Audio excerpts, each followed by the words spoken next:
Bienvenue à toutes.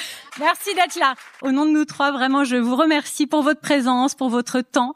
Vous rendez possible ce rêve aussi pour nous d'être sur scène ce soir et on a hâte de pouvoir échanger avec vous toutes juste après, mais c'est clairement pas fini parce qu'avant d'accueillir Alexandra, notre star du jour, on voulait remercier et faire monter sur scène les marques, 2 marques qui nous soutiennent, qui nous permettent de faire rayonner les audacieuses, d'aller encore plus loin, encore plus fort.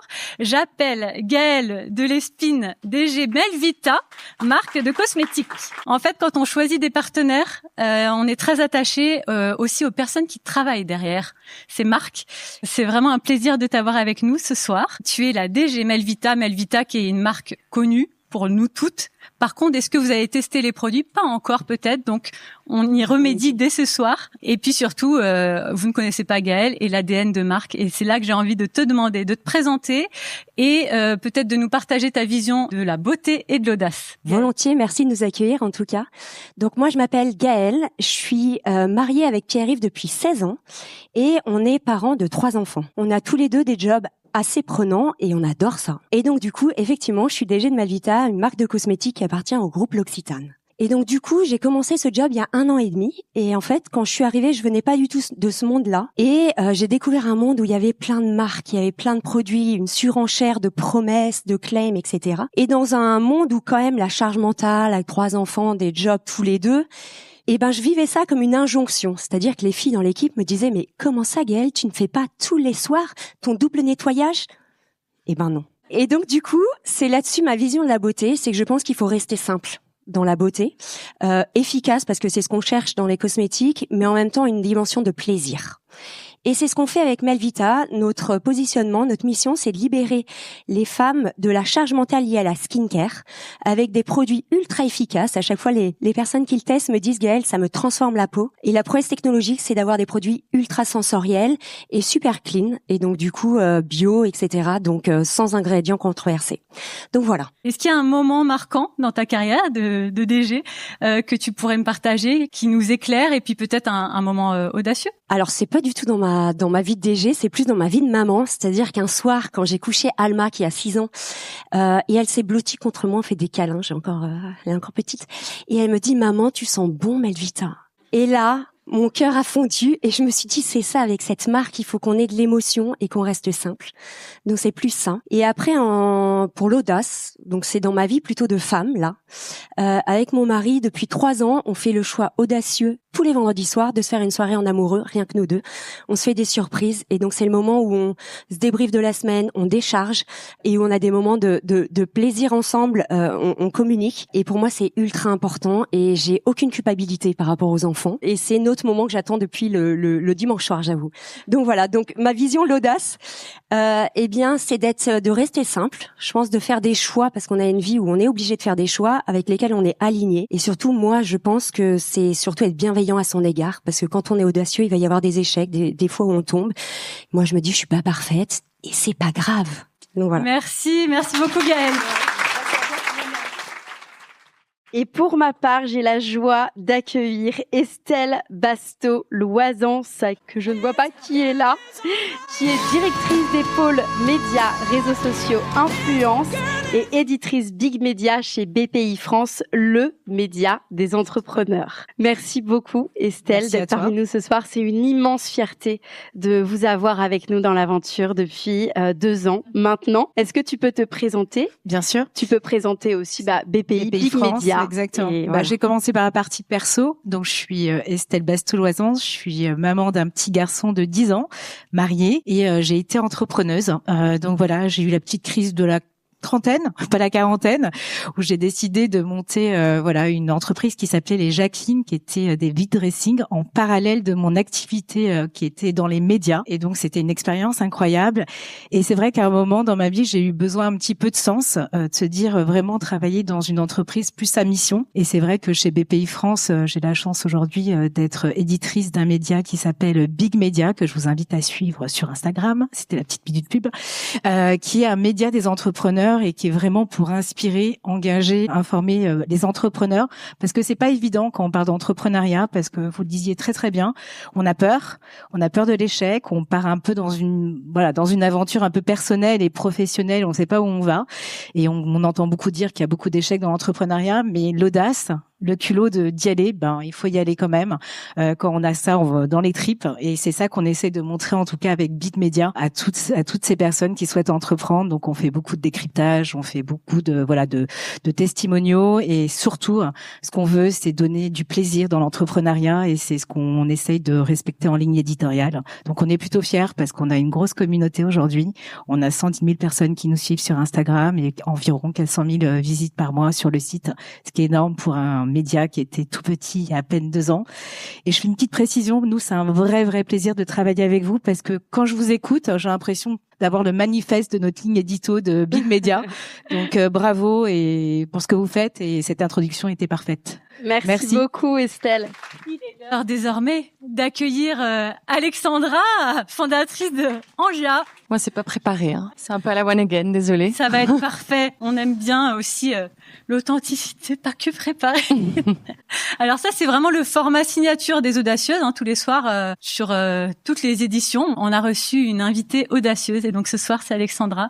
J'ai l'honneur de démarrer avec cette question qui est la question de se présenter, qui est assez large finalement, mais si tu peux te présenter à nous. Et puis pour ajouter un petit tweet, j'aimerais bien savoir peut-être que tu me précises quelque chose qui te fait vibrer dans la vie pour qu'on apprenne déjà à te connaître un petit peu plus. Donc, je m'appelle Alexandra Tilges. Je suis mariée depuis maintenant bientôt 10 ans. J'ai 2 enfants, 2 petits garçons de 5 et 7 ans qui me prennent, je pense, 90% de mon énergie. J'ai grandi dans une famille très simple. Enfin, simple dans le sens beaucoup d'amour, très équilibré. Et moi, ce qui me fait vibrer aujourd'hui, c'est les challenges, que ce soit des challenges sportifs, des challenges perso, pro. C'est de sortir régulièrement du petit confort. Et ton dernier en date sur le challenge? Mon dernier challenge, je me suis inscrite au Marathon des Sables en Turquie. J'ai jamais fait plus de 5 km et là je vais faire 70 km avec une copine. Ah oui, ok. Avec un sac de 20 kilos sur le dos en autosuffisance, voilà. Et c'est quand qu'on pense à toi? Du 13 au 20 juin, j'espère rentrer. Ok. Le 20 juin. Merci pour ce partage. Je suis convaincue évidemment que l'enfance fait beaucoup de ce qu'on devient, de la femme qu'on devient.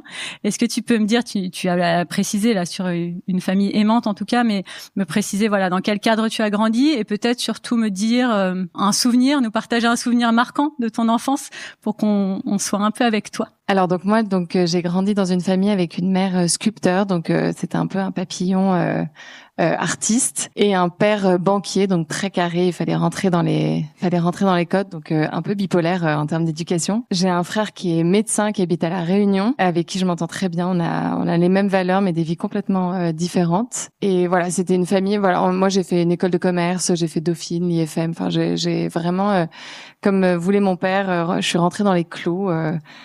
J'ai fait un parcours assez classique, et souvenirs d'enfance, j'ai fait beaucoup de voyages. J'ai eu la chance d'avoir des parents qui voulaient me faire rencontrer de découvrir beaucoup de parties du monde. Et à l'époque, en Thaïlande, des blondes aux yeux bleus, ça n'existait pas vraiment, c'était il y a vraiment très longtemps. Et j'avais un monsieur qui m'avait accompagné choisir le numéro de loto parce que apparemment ça portait chance. Voilà, donc grosse pression.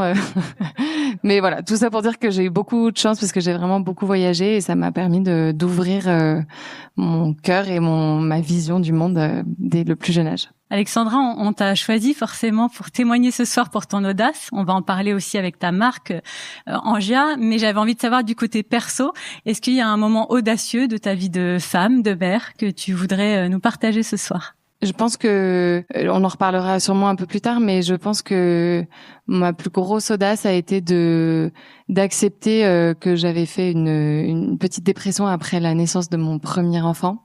Et déjà rien que de l'accepter, c'est beaucoup de courage, parce que dans le monde d'aujourd'hui, avoir montré ses faiblesses, c'est un peu compliqué. D'en avoir parlé autour de moi, à mon mari, et d'avoir fait en sorte de trouver des solutions pour sortir de ce tunnel un peu compliqué. Alors Alexandra, tu as créé la marque Angia en 2017, qui est une marque de maillots de bain qui a réussi à se faire une place assez rapidement, c'est toi qui me diras ou pas, dans son secteur. Et ce n'est pas évident parce qu'il y a eu pas mal de concurrence. Moi, j'ai juste envie de revenir sur la genèse, en fait, tout simplement. Pourquoi et comment tu as eu cette idée J'étais chez Make Up Forever à l'époque et ils développaient chez Make Up Forever l'intrapreneuriat. Donc, c'est-à-dire qu'ils demandaient à un pôle de jeunes d'avoir plein d'idées un peu sorties du contexte de Make Up Forever pour essayer de développer l'aura de la marque. J'avais fait un petit séjour à New York dans mes stages et j'avais un ami qui était un serial entrepreneur qui m'avait dit si un jour tu veux monter ta boîte, cherche pas midi à 14h, essaie de trouver quelque chose qui te manque parce que si ça te manque, ça manque forcément à quelqu'un d'autre. Et j'étais piquée par l'envie d'entreprendre. Mon mari est avocat, il accompagne des entrepreneurs et je me suis dit bon, j'ai pas d'enfant, j'ai pas d'emprunt, comme tu disais tout à l'heure, j'ai rien à perdre. Enfin, j'avais pas d'enfant de 4 mois moi. Et en fait, je trouvais que chaque été, sans citer la concurrence, mais je vais quand même la citer, entre RS et Princesse Tam Tam, il y avait un boulevard d'un maillot de bain féminin, élégant, bien coupé, de qualité, qui coûte pas une fortune et que tout le monde n'est pas sur la plage. Et quand j'en ai parlé autour de moi, j'ai plein de copines qui m'ont dit chaque été, moi, je galère, je trouve pas de maillot. Et du coup, je me suis dit bon bah, il y a un marché. Et je me suis lancée. Et c'est vrai qu'aujourd'hui, il y a vraiment beaucoup de concurrence, mais à l'époque, il y avait un peu moins de concurrence. Et j'ai bien aimé ce que tu as dit tout à l'heure parce que tout le monde me dit, mais comment t'as fait pour te lancer? Et en fait, j'ai commencé par les trucs qui m'amusaient parce qu'on va pas commencer par les trucs qui sont embêtants dès le départ. Donc, j'ai commencé à penser à mon nom, au logo. J'ai fait une carte de visite pour faire des salons. J'avais pas de numéro de TVA, je ressemblais à rien. Enfin, bref, j'avais un coup de crayon grâce à ma mère. J'étais plutôt couteau suisse, je touchais un peu à tout et du coup j'ai fait mon petit plan marketing, mes 4P là, et voilà, comme à l'époque en bonne dauphine la girl. classique. Ouais. Et puis en fait je réalise que je pensais que j'allais sauter d'un plongeon et petit à petit tu te rends compte que t'as déjà un pied dans l'eau et il reste plus qu'à glisser dans l'eau tranquille. Et chez Make Up Forever on m'a vraiment soutenue dans ce projet-là. Et pourquoi Anja? Qu'est-ce que ça veut dire? C'est un prénom slave normalement ça se prononce Anya, mais je trouve que ça a plus de poigne Anja et ça veut dire élégance et grâce. Ça correspond bon bien. en vrai la vraie histoire. Ok, bah oui, bien sûr. Ça c'est l'histoire marketing. La vraie histoire, je me mariais la même année et chez Rima Rodaki il y avait une robe sublime qui s'appelait Anja et je sais pas, je me suis dit bah tiens, ça peut être sympa. Et j'ai une copine qui avait lancé une marque avant qui m'a dit quand même essayer de trouver un truc un peu plus marketing parce que bon, la robe de mariée, voilà. Et juste parce que malheureusement on peut pas s'étendre énormément sur cette interview, mais peut-être voilà nous partager les principales étapes clés que tu as mis en place pour rencontrer ton public et pour justement répondre aux besoins de ta cliente type. Je pense que dès le départ, j'avais un discours qui était très proche de mon besoin, donc qui était très proche du besoin féminin, quoi. Enfin, j'étais pas trop déconnectée du réel. À l'époque, Ulule enfin, ça marchait bien, donc j'ai connu un grand moment d'essor avec Ulule. Instagram n'était pas si répandu et c'est vrai qu'aujourd'hui lancer un compte sur Insta et gagner en visibilité c'est compliqué. À l'époque c'était un peu plus facile. Et puis des coupes simples, élégantes qui répondaient à des moments de féminité. Moi c'était très important pour moi que et ma mère et mes petites cousines puissent porter les maillots Anja. Donc la spécificité d'Anja c'est que quel que soit ton âge, tu peux trouver un maillot qui te correspond. Et à quel moment tu as décidé de te consacrer à 100% à Anja? Parce qu'il me semble que t'as cumulé ton boulot salarié. Je l'ai fait un peu en sous-marin. Et donc, quels étaient peut-être les signaux qui t'ont fait te dire, OK, là, c'est bon, je peux me lancer à 100% sur ma marque et... J'avais mon shooting, mais j'avais mes protos qui me plaisaient déjà. J'avais fait mon shooting et ma campagne commençait et du coup j'ai dit là je peux plus cumuler les deux. Et en fait j'ai eu un fonctionnement assez sympa parce que j'ai soldé tous mes congés payés en faisant un mi-temps. Donc je faisais quelques jours chez Make Up et quelques jours pour Anja. Donc je suis pas sautée du jour au lendemain dans le vide. J'avais un petit espace tampon. Si tu veux bien, on va parler de ton couple. Oui. Est-ce que déjà, tu peux nous le présenter? Voilà, nous dire qui est ton couple, qui a la chance de partager ta vie, depuis combien de temps, et quelques indices sur votre rencontre, parce que ça, j'aime bien savoir. Alors, il s'appelle Mathieu. On s'est rencontrés en 2008 et lui me dit toujours qu'il a 4 ans d'avant d'amour sur moi parce qu'il a eu un coup de cœur et pas moi. Donc, il m'a couru après un peu pendant 4 ans et ça va faire... 4 ans quand même. Ça va faire 13, 10, 12. Ça va faire 14 ans qu'on est ensemble. Ok. Et 10 ans mariés. C'est un homme avec beaucoup d'énergie, comme mes 2 fils, qui vit par projet. Donc en fait, on a un couple à projet. Voilà, donc il faut des projets pour avancer. Il est très très très présent. J'ai la chance d'avoir un couple tous les 2 entrepreneurs, donc on se comprend. On comprend nos horaires, on comprend nos problématiques, on comprend nos stress quotidiens, nos problèmes de trésorerie, de clients, voilà. Qu'est-ce qui, pour toi, caractérise votre couple aujourd'hui? Je pense on communique énormément. On a le goût de l'aventure tous les deux. Il est très sportif, moi aussi, et on fait plein de choses à deux. Et on est très respectueux des valeurs de chacun. Voilà. Alors attends, on aime l'aventure. Est-ce que tu peux me dire votre dernière aventure en date? On fait beaucoup de randonnées à ski. Et là, on a monté une association avec mon associé Lucie et son mari, et on veut faire des défis sportifs en couple, en soutenant une association d'un copain qui a perdu sa fille, qui soutient des associations d'enfants. D'accord. Et là, on va faire le trail de la Rosière, on va faire 15 km et 800 de dénivelé positif. Pareil, avec Lucie, on s'entraîne, mais on n'a jamais fait ça, donc je sais pas si on va y arriver. Et ça, c'est quand? C'est en juillet. Après. Ok, ouais, donc tu vas bien cumuler là. Oui, je serais bien musclée à la fin de l'été. C'est parfait. Tu pourras nous faire tous les essayages de maillot comme tu nous fais. C'est très bien. Dans ton parcours entrepreneurial, est-ce que tu pourrais me dire quelle a été la place de ton couple? De quelle façon, toi, tu as intégré Mathieu? Quelle place il a prise de façon naturelle ou pas? Tu vois, déjà au moment de l'idée, quel a été son rôle à lui? Et puis après, dans les étapes un peu clés. L'idée, lui, c'était le premier à me pousser. Enfin, vraiment, je trouve que c'est très important d'avoir quelqu'un qui soutient, parce que sinon, c'est un double défi en fait de se lancer si le plus un n'est pas présent. Après, en plus, il a un profil très stratégique et conseil dans son métier. Donc, on parle beaucoup de stratégie, d'évolution et comment faire. Il m'a aidé pendant ma levée parce que c'est son métier aussi. Donc bon, voilà. Après, c'est vrai que à un moment on s'est mis un holà parce que on parlait beaucoup de travail et plus assez de nous et de projets. Donc ouais, il y a eu une phase un peu complexe jusqu'à ce qu'on remette un peu le curseur. Vous avez été raccord au moment, du constat, vous l'avez fait tous les deux quand vous êtes lui me l'a fait parce que moi j'étais vraiment obsessionnelle d'Anja et lui me l'a fait, et en fait ça m'a mis un peu la réalité. En face de moi. Ouais, donc il a à la fois un rôle de conseil, mais aussi un rôle de modérateur. Oui, un peu pour équilibrer. Ouais. Et est-ce qu'il t'inspire dans la conception des, tu vois, je sais pas, des maillots, des couleurs, la façon dont il te regarde, peut-être? Non, pas du tout. Non. Non, pour le coup, vraiment pas. Il ne demande jamais son avis non plus. Non, jamais. Celui-là. Non. Enfin, il s'est désabonné d'Instagram. Ah oui, bon, d'accord. Ouais, ok. Là-dessus, il est sur la créa. On sait qu'il est pas derrière. Non, pas du sur tout. le business, pas du mais tout. pas la créa. Non, pas du tout. Ok. Pas du tout. Ah ouais, vraiment pas. Non, il est vraiment complètement à côté de la plaque, mais au moins il est là. Il est là pour le reste. Il est là. Ouais. Ok. Merci Alexandra. Alexandra, moi je reviens sur deux sujets qu'on a survolés pour le moment, que j'ai envie de creuser un peu plus avec toi. Tu as évoqué en effet cette dépression du postpartum. Là, je crois, et je l'ai senti en préparant cette interview aussi, que tu étais une maman épanouie et bien avec tes deux petits mecs de 5 et 7 ans à plein d'énergie. Mais voilà, tu as eu des débuts difficiles dans ta maternité. Ouais. Donc j'aurais voulu que tu reviennes sur cet épisode et surtout que tu nous partages voilà, qu'est-ce qui a été déroutant pour toi, mais surtout comment tu as réussi à t'en sortir. Du coup, moi, en fait, je l'ai réalisé un peu après. Je pense que je suis quelqu'un, comme avec l'éducation de mon père, qui aime bien être parfaite, bien gérer tout. Et j'avoue que le bébé m'a sorti complètement de ma zone de confort. J'étais seule chez Anja. J'étais avec mon ordi le lendemain de mon accouchement. Je ne comprenais pas. Je comprenais pas les bruits du bébé, j'étais complètement déroutée, je sentais que j'avais aucun contrôle. Il y a des mamans qui sont très nourrissons. Moi, c'est pas mon stade.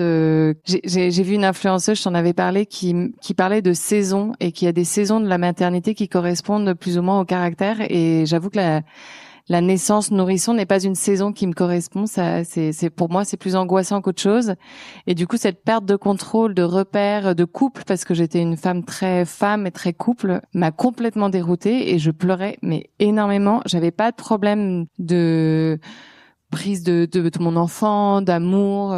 Je m'en occupais. Enfin, j'avais pas de rejet, mais j'avais des pleurs et je me disais c'est la fatigue et tout ça. Et en fait, c'est au moment de la naissance de mon deuxième que la sage-femme qui m'avait accouchée m'a dit, donc la prochaine fois que vous faites une dépression postpartum, non mais j'ai pas fait une dépression postpartum, j'ai juste pleuré. Elle m'a dit oui, mais quand on pleure pendant 1 mois et demi, 2 mois, c'est quand même voilà. Et en fait, à l'époque, ce qui m'a sauvée, pour vous dire à quel point j'étais assez accro à Anja, c'est de retourner au bureau. En fait, de remettre un équilibre dans ma vie, de plus être en plus des reflux, des nuits de l'enfer, l'absence de sommeil. Enfin voilà, c'est de retourner au bureau, moi, qui m'a un peu sauvée. Et alors justement, en parlant de retour au bureau et d'équilibre de vie, ça c'est vraiment mon dada. Moi, c'est vraiment sûrement parce que c'est un gros challenge aussi pour moi et pour beaucoup de femmes.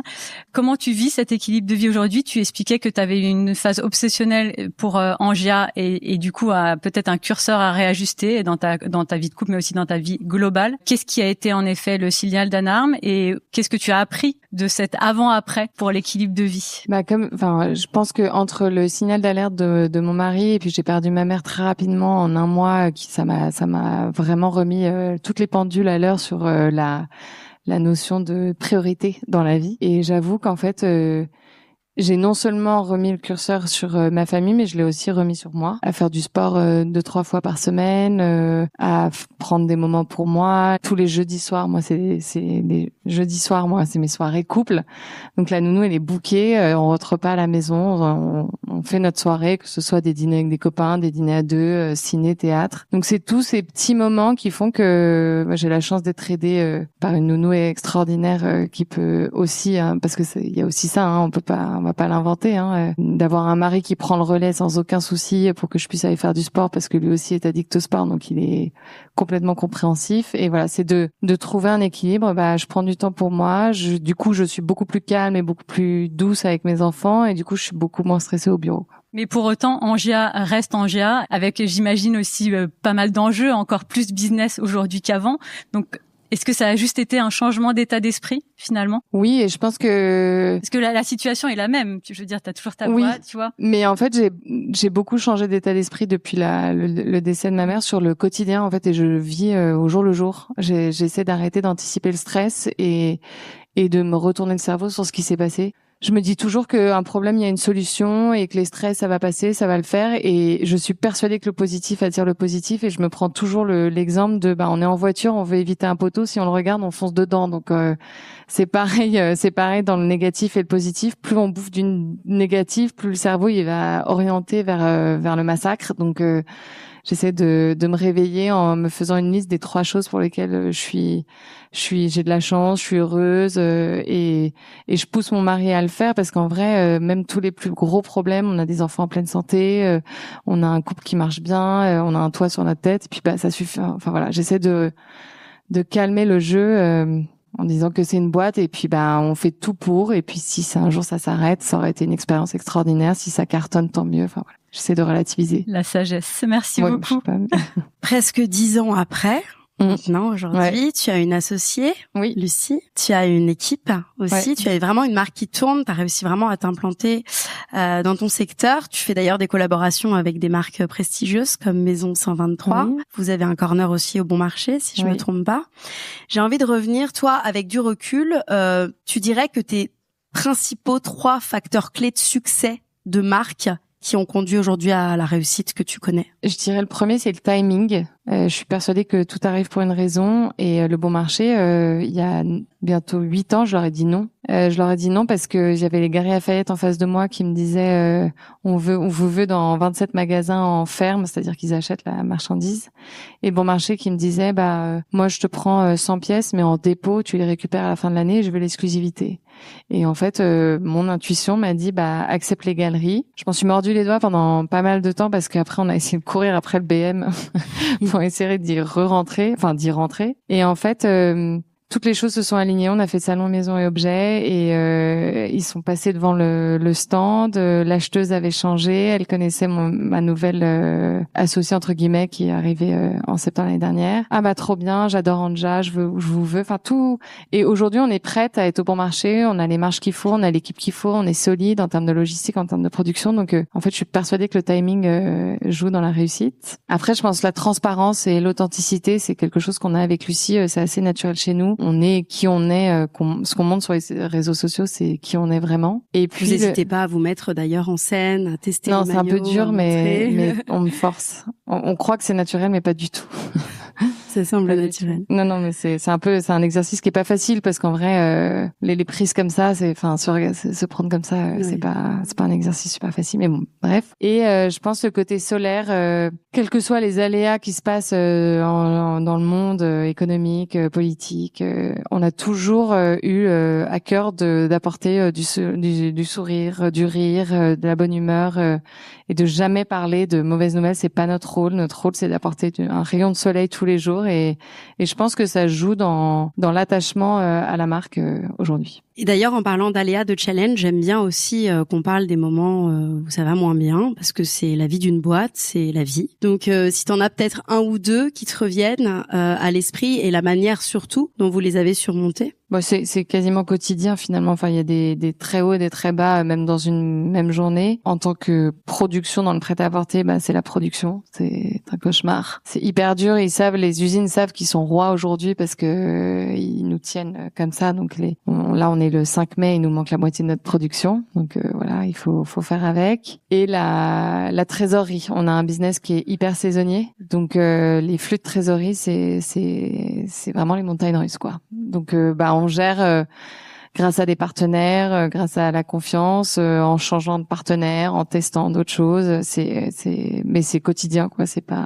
J'ai pas deux exemples très challengeants. Et comment vous gérez cette saisonnalité justement, parce que c'est vrai que le maillot c'est un produit d'été et que vous avez pas décidé de faire des vêtements. Alors on a essayé de faire des vêtements à un moment, ça a été une erreur. Faut savoir dire quand on fait des choses pas bonnes. Pourquoi ça a été une erreur? Parce qu'on est forte en maillot et on n'est pas forte en pull et pantalon, quoi. Enfin, ouais, c'est dans sa zone de génie, comme on dit. Donc restons. Mais par contre là, on lance la lingerie. Ça va être trop beau. Non, c'est une lingerie hyper solaire, très féminine, avec la doublure de notre maillot. Wow. En tulle, ça va être trop beau. Donc voilà, on essaie de fluidifier la saisonnalité comme ça, d'aller dans les zones où il fait plus beau en hiver. Voilà, donc on essaie de s'internationaliser un petit peu, mais voilà, ça reste quand même un business qui est assez saisonnier. C'est quoi ton ambition pour Anja ? Mon ambition, c'est marrant parce que j'avais quelqu'un d'un fonds d'investissement la semaine dernière qui disait aujourd'hui ça sert plus à rien de demander dans 5 ans où est-ce que vous êtes, on a des guerres tous les 15 jours, on sait pas. Mais mon ambition c'est d'en faire une marque pérenne, qu'on se paye, qu'on soit heureuse, qu'on soit sereine, qu'on soit plus enfin là franchement on a réussi à avoir un équilibre hyper agréable. On est toutes les 3 mamans. Il y en a une qui a un problème, vas-y, enfin on n'a pas besoin de poser un RTT ou un congé payé, tout ça, on fait un peu ce qu'on veut et en même temps on se paye, on s'entend trop bien, on a la chance d'arriver avec le sourire au bureau et de rigoler tous les jours. Donc c'est ça, c'est de garder une boîte qui nous amuse et qui soit pérenne. On va toutes vouloir postuler chez Anja là. J'embauche pas, j'ai pas d'argent. Tu non. J'ai parlé de problèmes de trésorerie, tu n'as pas écouté. Des stagiaires peut-être. Hein, on l'a compris, vous avez tous les deux des gros jobs, entrepreneurs, des enfants a priori actifs, une vie parisienne comme on peut l'imaginer. Quelles sont vos clés à tous les deux pour préserver votre bulle couple ? Effectivement, j'ai un mari qui bosse beaucoup, donc lui partir 10 jours, 15 jours en vacances à deux, c'est inenvisageable parce qu'il veut voir ses enfants, est-ce que je comprends. Mais on essaie de faire 2 fois par an un voyage de 3-4 jours pour se retrouver. Même si on doit bosser de là-bas, en fait, on est tous les deux, voilà.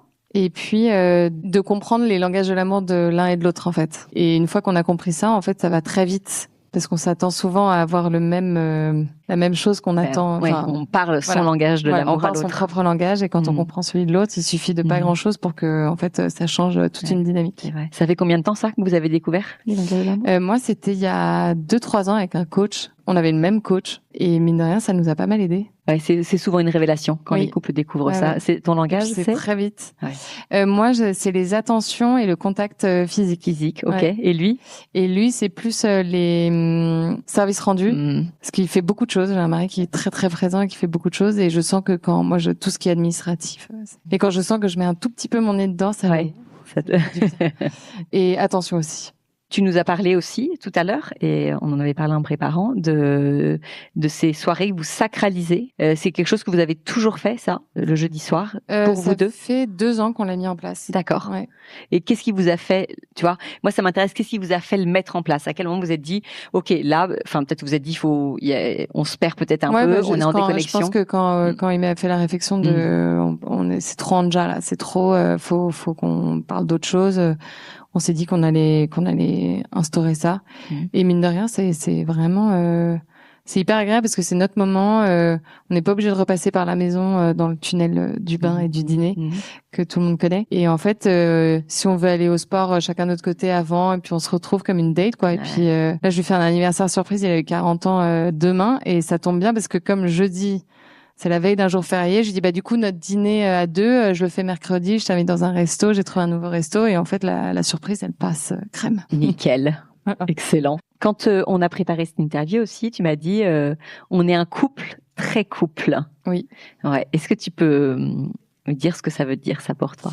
Je l'ai d'autant plus réalisé quand j'ai très peu accepté l'arrivée, j'ai pas très bien vécu l'arrivée de mon premier. Moi, je suis une femme avant d'être maman, et je sais que j'ai beaucoup de copines qui m'ont dit je me suis révélée depuis que je suis maman. Moi, j'ai pas l'impression de m'être révélée. C'est un sentiment, je me suis un peu perdue depuis que je suis maman. Alors, je les aime d'amour. Bien sûr. C'est des merveilles, voilà. Mais je sens qu'une partie de moi, c'est important que je reste femme. C'est très important, sinon je pense que je me perds.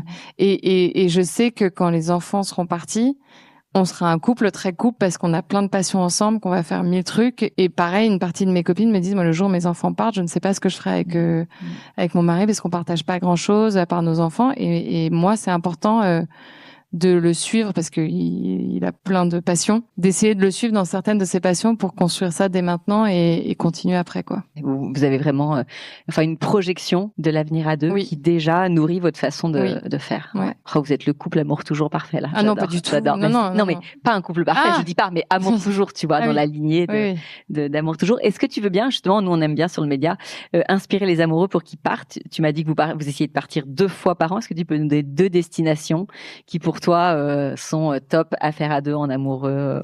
Moi, j'aime bien les grandes villes parce qu'au final, il y a quand même plein de choses à faire. Il y a des hôtels sympas et puis on peut faire plein de choses. Il y a plein de restos, des musées. J'ai une passion pour Madrid. Qu'est-ce qu'on a fait d'autre récemment? Là, on regarde parce que ça va être nos 10 ans et je pense qu'on va se faire un road trip en Provence en septembre pour prolonger un peu l'été. Ouais, Provence, excellent choix. Ouais. Bien sûr. Là, je peux te donner des adresses pour si t'as besoin, sans problème. Merci Alexandra, merci. Et la question des pays. Ah oui, la question surprise. Oui, la question surprise. Alors, petite question, après 10 ans de recul, si tu devais identifier une compétence entrepreneuriale que tu n'avais pas au départ et qui a été décisive pour ta marque, c'est laquelle? Non, mais c'est difficile parce que j'ai vraiment un profil couteau suisse, touche à tout, et donc c'est pas très vendeur pour moi, mais je n'excelle dans rien, mais je touche à tout. Vous voyez ce que... Donc je suis ni une financière de dingue, mais un PNL et un BP n'ont pas de secret. Enfin, je comprends. En même temps, je suis pas une créa de dingue, mais j'ai un coup de crayon. Ce que je sais, c'est que maintenant que il y a une personne qui est là pour gérer tout ce qui est opérationnel, administratif, RH, je recentre mon énergie sur la création et je pensais pas être si créative. Merci beaucoup. Alors maintenant, on vous a gardé un petit temps de questions-réponses. Vous pourrez, vous pourrez après aller parler avec Alexandra, mais voilà, là, s'il y a des questions qui vous sont venues pendant l'interview, c'est à vous. Quand est-ce que tu as décidé finalement d'arrêter cette ouverture vers le prêt-à-porter? Quand est-ce que tu t'es dit non, c'est pas le bon chemin, je recentre vers ma zone de génie, les maillots de bain? Pour être très transparente, je pense que c'est quand on a reçu notre bilan comptable et qu'on a vu qu'on avait fait ça trop vite. En fait, on l'a fait très rapidement sous une prise il faut qu'on comble les trous de trésorerie, donc on va faire une prod rapide qui nous coûte cher avec beaucoup trop de quantité. On se retrouve avec des quantités sur les bras, on vend en solde, on perd en marge, on double nos shootings, on double notre contenu, on double le sponsor. Enfin, vraiment, c'était un peu trop prenant en termes de coûts. Et du coup, on a décidé de pas renouveler l'année d'après. Et puis, on se perdait niveau image. Et en fait, c'est une intuition aussi. On s'est dit, oh là là, on est en train de partir dans tous les sens. Alors certes, ça nous générait du chiffre, parce que il y avait des belles pièces, c'était sympa. On faisait du contenu qui était un peu plus facile que tout le temps en maillot, parce que franchement, se mettre en maillot tout le temps, c'est quand même un peu délicat. Et là, c'était plus facile de se mettre en pull et en pantalon, mais on s'est dit, mais en fait, notre discours, même moi, quand j'essayais de le vendre, de dire, en fait, Anja, ça vous accompagne dans tous vos voyages, et maintenant pas que avec le maillot, mais avec un pull en hiver, un pantalon, toujours dans des états d'esprit solaire. En fait, même moi, j'avais du mal. Vous savez, quand quand même quand on a un oral et qu'on n'a pas appris notre texte et qu'on perd complètement le fil, même moi je sentais que je partais, ça allait pas quoi. Et du coup, on s'est dit que on allait recentrer là où on était forte. Mais voilà, je pense que ça a été le premier déclenchement, ça a été les chiffres et après l'intuition. T'as commencé toute seule ton aventure Anja et je comprends que t'as des associés, enfin une ou plusieurs, d'ailleurs je sais pas, depuis 2-3 ans. Comment est-ce que t'as choisi, pourquoi déjà t'as choisi de t'associer et comment t'as choisi les personnes avec qui tu travailles aujourd'hui? Alors, j'ai commencé seule et puis après, j'ai une personne qui est venue en stage, que j'ai embauchée, que j'adore, que j'aime d'amour, mais qui à un moment m'a dit je suis là depuis le début de l'aventure, j'aimerais des parts. Et pareil, mon intuition m'a dit non, c'est pas la bonne personne pour donner des parts. C'était un bras droit très bien, qui exécutait très bien, mais qui avait pas assez d'impulsion, de vision. Et je me suis dit non, je le sens pas. Et du coup, elle a décidé de partir. Et à ce moment-là, ma meilleure amie m'a dit, écoute, ma belle-sœur rentre de Singapour, elle cherche un boulot, toi tu cherches quelqu'un, rendez-vous service, le temps 2. Le temps 2, c'était il y a bientôt 7 ans. Et en fait, coup de cœur, je sais pas comment vous dire, on n'est pas, je la considère limite comme un meilleur ami, mais pas du tout ma meilleure amie parce qu'on ne se voit pas le soir, on se voit pas le week-end, on n'a pas du tout les mêmes copains et en même temps, elle connaît plus ma vie que mes meilleurs amis. Et j'ai décidé pendant le Covid parce que j'ai dit je veux plus continuer cette aventure seule. Donc on a commencé à ouvrir le capital à ce moment-là et après on a fait une levée. Donc j'ai des associés plus des investisseurs et j'ai quelqu'un qui m'a dit tu sais Alex, mieux vaut être dans un village avec des gens que t'adores que seul dans ton château. Les parts pour avoir des parts, franchement, ça n'a pas grand intérêt. Et moi, je marche énormément au gut feeling et en fait, je marche au coup de cœur et parfois je me plante, mais là, je me suis pas trop plantée. Donc, et ouais, ça fait 7 ans. Merci pour cette interview. C'était vraiment chouette d'avoir les 3 angles, vraiment très intéressant. Moi, je complète un peu sur l'association. Comment vous répartissez les rôles? Du coup, j'ai un peu la réponse parce que tu dis que pendant 7 ans, ça s'est très bien passé. Mais est-ce que parfois, tu as eu des doutes sur l'association? Est-ce que parfois, tu te dis j'étais peut-être mieux seule ou comment? Après, tu l'as rencontré un peu par hasard. Quel profil, en fait, vraiment tu cherchais? Pour quelles raisons? Plus d'un point de vue compétence, en fait, de ton associé. Alors, je cherchais pas de profil parce que au début, j'étais, comme je disais, couteau suisse. Donc, j'avais pas, c'est pas comme, j'étais pas hyper créa et du coup, j'avais besoin de quelqu'un un peu plus carré qui puisse me guider. Donc, en fait, on s'est répartis au début un peu touche à tout, toutes les deux. Elle était plus commerciale et moi plus dans la prod et dans le style et la communication. Ça, c'était globalement. Mais après, comme on n'était que deux, on touchait à tout. Jusqu'au jour où on s'est un peu perdu parce que on a eu des années un peu compliquées et du coup, on paniquait un peu, on mettait le nez un peu dans les affaires de l'une de l'autre. J'ai jamais regretté mon association. C'est vraiment une personne, c'est un rayon de soleil et on se connaît, on sait très bien quand elle est dans un moment de stress, comment gérer et moi, quand je suis dans un moment de stress, comment me gérer. Aujourd'hui, il y a une 3e personne qui nous a rejoint, qui gère vraiment tout le côté opérationnel et du coup, on a retrouvé le goût à nos fonctions entre guillemets. Et donc là vraiment moi je m'occupe de tout ce qui est style, communication et tout ce qui est ADN de marque. Lucie elle fait toute la partie commercialisation, retail, bon marché, les grands comptes, les boutiques, les partenariats, enfin vraiment les salons, tout ça. Et Gilles qui est la 3e personne, c'est une fille. Elle devait être là ce soir, mais trop de trucs perso. Gilles, elle fait toute la partie opérationnelle, donc les RH, les PNL, elle adore la compta. Un jour, avant qu'elle me rejoigne, elle m'a dit « Envoie-moi ta balance générale. J'adore ça, je vais annuler mon dîner. » Je me disais « Mais t'es complètement folle. » Ouais. Mais du coup, je suis ravie de l'avoir trouvée parce que c'est tout ce que je déteste. Ok, merci. Du coup, si je comprends, ce qui vous aide bien, c'est d'avoir chacun vos pôles, en fait. Oui, mais qui se sont construits un peu doucement, quoi. Je cherchais pas quelqu'un qui remplissait une case. Et Gilles, du coup, vous l'avez cherché parce que justement vous vouliez quelqu'un d'opérationnel? Non, pareil, on s'est rencontrés à la BPI, à l'accélérateur de la BPI. Et elle travaillait pour sa mère, elle était DG de la marque Laurence Bras. Et elle avait envie de changement. Et un jour, je sais pas pourquoi, pendant l'accélérateur, je la regardais, je l'observais, me parlait de PNL, de machin, de trucs. Je me suis dit, oh là là, j'en rêve. Et je lui dis, un jour, tu finiras par travailler chez Anja. Et en fait, 9 mois plus tard, elle est venue à une conférence que je faisais pour la Fédération française du prêt-à-porter.